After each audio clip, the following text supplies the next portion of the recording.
I had a lot of good questions, but I didn't know the premium was coming out, and you just killed my whole interview. Because a lot of my questions had to do with like, oh, the viewers wanted to know if we're gonna get a bike with more range, you know, more power, stuff like that. And you guys got it with the Lectric X Premium. So go ahead and just tell me, like, you know, your favorite stuff about that bike. Yeah, we really didn't want to pull away from the 2.0 too much, right? And we wanted to branch into kind of a new riding experience. And a lot of that starts with the mid-drive system. Rob and I, maybe a year and a half, 2 years ago, got really into just mid-drive systems. But they were just so expensive. But it's like clear it's the best pedaling experience. And we always like make comments where it's like, if we could bring this down to a more attainable thing, it might change the way people interact and see e-bikes, because we're kind of seeing this trend where some e-bikes are maybe going towards more of a moped style, and you know, they may not even need pedals, right? Because they're just cranking on the throttle. And we really do love the pedaling experience and being able to keep that with it. So we wanted the mid drive, and then, you know, obviously pairing that with the torque sensor and the new drivetrain, it's second to none in terms of just overall pedaling experience, because it's just complete fluidity. It's the perfect marriage between you, the rider, and the bike itself, where if you're not pedaling, there's no lag, there's no gap or anything in the electric motor coming in. It's just completely 100% paired with you, and it makes you feel way more empowered as you ride. Mid drives are almost like driving a manual a little bit, where you have to be conscious of your gearing now because you want to utilize all 7 gears. And then like when you're doing throttle, you have to be mindful of like what gear you're in. So it's like it's not as much for the novice rider, but those that, you know, get to experience a far better ride that's a lot more satisfying, because you actually feel like you did work with the bike, but meanwhile you went way freaking faster and further than you ever felt. You know, it definitely got expensive though once we decided, all right, let's just make the dual battery system standard, because if you're already spending over $1,500, you know, we don't want you walking away with 10 amp hours of battery, right? So then it's like, all right, let's just make dual. Let's get rid of any reason someone would choose another competitor. And even if you just go down the list of e-bikes sub $2,000 and you just look at all the watt hour differences, it's like we're at the top end there. There's some of our competitors that are at like 17 or 1,800 bucks that like don't include hydraulic brakes or don't include like fenders or racks, and it's like, guys, these are bare no, at that like, point you got to at that point. Or like, and some of them don't include lights, and it's like, even on my Lite bike we include integrated lights because that's just a safety thing. Like, why is some of my competition, you know, viewing that as something? One of the things we didn't mention in the video, and I don't even know if it's in our launch video, but the XPremium has a new rear light, which is a little different. So now it's brake enabled. So that's new to it. Let's talk a little bit more about the light. I don't want that one to get overlooked. I actually like that one a lot. The Lite has the best throttle experience of any. Oh, does it? I don't know if any like. I hope to see some like tests out there eventually where like people have all 3 bikes lined up or whatever, but the Lite, shoot, hey, send me the bikes, I'll do it. Because the throttle's all maxed out at 20 miles per hour, since it's such a light little guy, that you hit the throttle, acceleration's crazy, huh? It's just so fun, man. Yeah, it is like, it is the most fun e-bike we have, just because, you know, I grew up riding a Huffy, you know, all through my childhood. So like, you know, it just has more of that playful BMX attitude. You already know I'm about to BMX it out. You already know. I know, right? One of my favorite videos and clips of all time, like we've actually made it a thing on loop, is you with the brakes.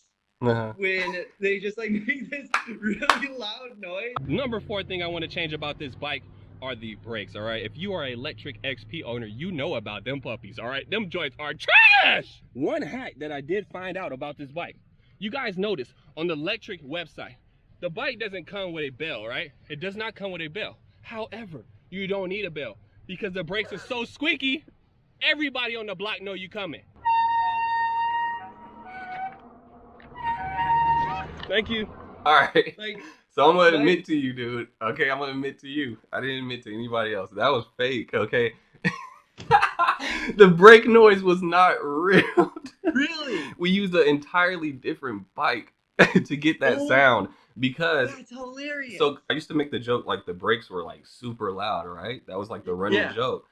That day it wasn't loud. Like for the scene, I was trying to make them squeak and they weren't working, so I had to re-record and like bring in that sound. I watch all the videos where it's like top 10 reasons not to buy Lectric XP. I'm like, tune in, tell me, dude. like, So that was my second video. I was like, why the Lectric XP is not for you. That's the biggest video on my channel. I got like over 100,000 views. And it's actually a positive video because I made it funny. Oh, it's so clickbaity. Yeah. Because like overall, I watched it. I remember the first time I watched it, it's like, wait, this is. I'm not convinced he doesn't want the bike. I think dude, so many people commented. They're like, dude, after watching this video, I really want the bike now. Yeah. What I really admire about Super 73 is they've done a tremendous job empowering customers to make their bikes their own, right? Where customers they encourage it in such a great way where it's like they do all these awesome paint jobs and they have they promote modding, and I would love for you guys to do it. I think the Lite is perfect for it.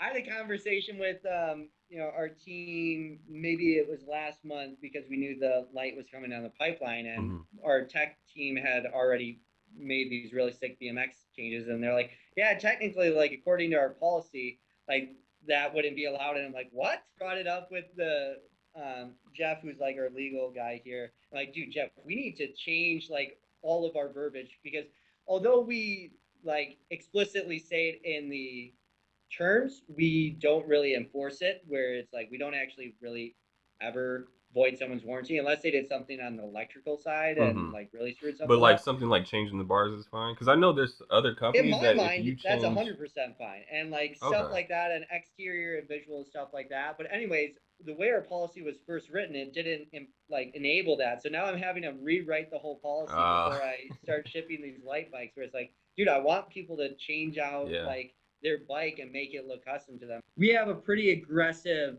plan for accessories and customization for this summer, and so I'm really excited with that. I think as early as July, I believe we start having a pretty big overhaul of like cool new accessories for people. But regardless, I want to encourage people to go on these other sites and just make their bike their own, because at the end of the day, you want to be proud of the product, and if you want custom grips and white wall tires and whatever, do it. Like, so you're fully behind the modding community, even though some of the mods might void the warranty. You're behind it though. All right, I'm not. Electrical ones keep me up at night. Those ones scare me, but I love seeing people customize their bikes and like totally take ownership over it, because like what Rob and I end up choosing as a paint job might not be cool to you. And it's like, well, then change it. And I want you to be proud of the thing you're shredding around. I'm a huge fan of your like the different iterations you've taken your bike through, that 1.0 in particular. I've had the dream. I've had the dream of what it is now, right? Like that's always been the dream. But I purposely, I make content, so I gotta drag it out. I can't just I can't pop up with like the ultimate bike, So I purposely did the iterations where we try to, try a upgraded controller with a stock motor, and it actually worked, and then like we added the bars, suspension, like, I'm all about that. There's those loyalists, like diehard 1.0 fans, and my dad is one of those where he loves his 1.0. Dude, a lot of my viewers are, because that's what I started my channel off of. Sure. I get it. It was a sick bike, man. And I remember that's part of the reason I wanted to do the XP Lite also, is I just wanted to drag down the price a little bit, because I loved when we were at $8.99. I thought that was so gnarly. But the 2.0 still like absolutely slaps the competition in terms of value at $9.99. But then the XP Lite just follows it all up with just a real wallet-friendly offering. It's the perfect starter e-bike. I don't want to see people buying, the Amazon crud or anything, or some of the Walmart.com e-bikes. It's pretty bad out there. It's pretty bad.